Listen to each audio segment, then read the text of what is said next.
Welkom by die Ek Contradict Myself Elke Dag Club.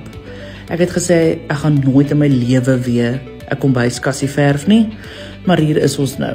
Hierdie honey oak goue kassies het my teen die mure uitgedryf.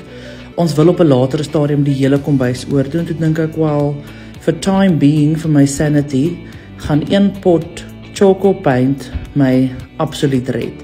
So het ek 4 coats al opgesit. Het ek nice invisible handles gekry by Gelmar.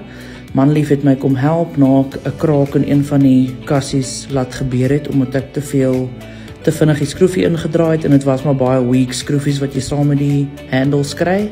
Maar nietemin, nuwe skroefies, handles like amazing.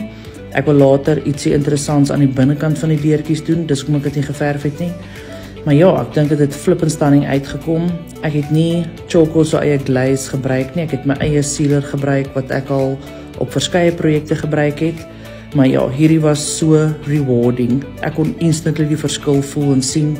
Alles het skoner, netjieser, ligter gelyk. Het gelyk asof ek actually nog 'n lig in my kombuis aan het. En ja, so ek is baie chuffed met hierdie makeover en hoop jy dat dit enjoy. Okay, bye.